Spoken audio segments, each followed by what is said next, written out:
Celica's cylinder head has been remachined and it's all back on. But what we still need to do is change the timing chain and the tensioner. The reason that we want to change the timing chain and the tensioner is because the chains tend to stretch a little. It might only be a tiny little bit, but it does actually count. And also the tensioners, when they wear, that allows the chain to flap about a little bit. So we may as well do the whole lot while we're rebuilding this engine.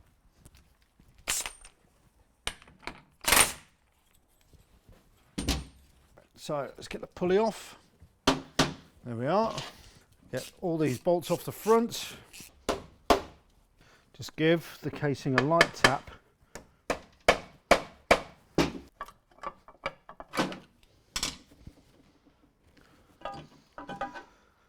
There we go.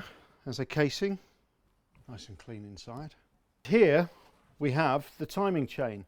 Now the sprocket that's fitted to the crankshaft is actually half the size or half as many teeth as that on the camshaft.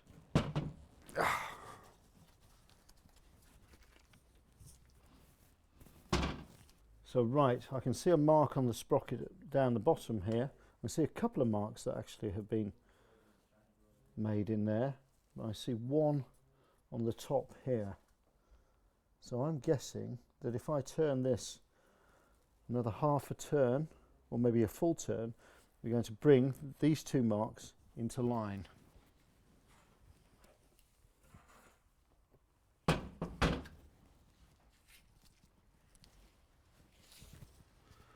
I'm just turning the engine over and checking to make sure I've got it timed up right.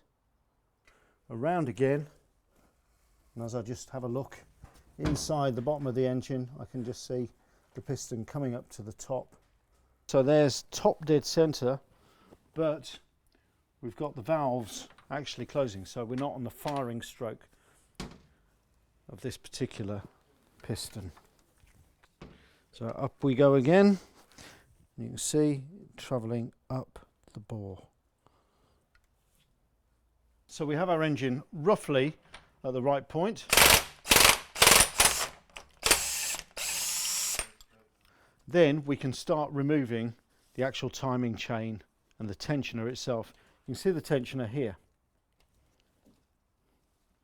Now if I pull that, you can see just how far out that tensioner has gone. So this chain is actually quite stretched and slack. Now we can take the tensioner out.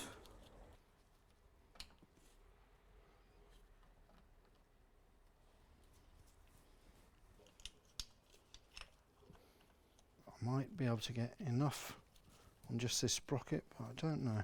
If sprockets are on a little keyway, then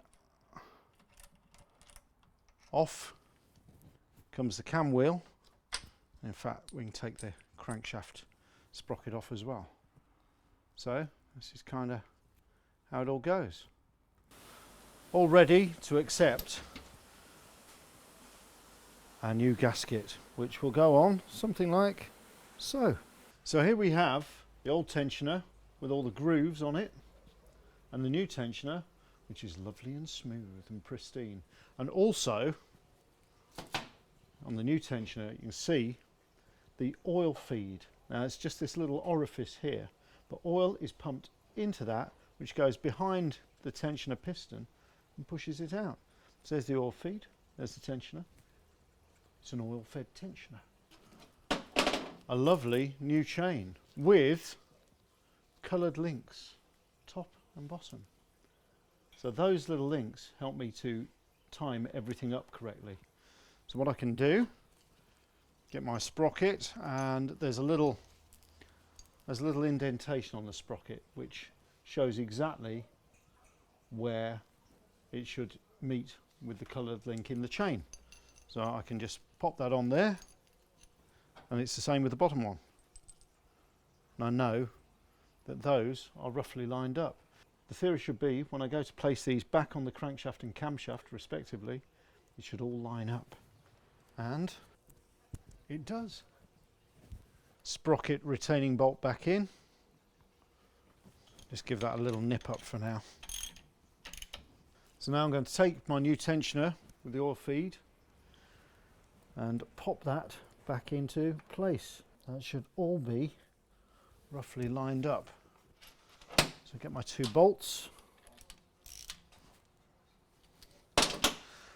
There's our tensioner in place. Now you can see the difference in the amount of movement on here, because this pad here doesn't have the grooves in that the old one did, and also the chain doesn't have as much stretch in it as the old one did. That's much, much better. And on with our lower pad. So that's our timing chain and timing chain tensioner changed. Timing chain and timing chain tensioner change. You try and show that with your cheese shaft.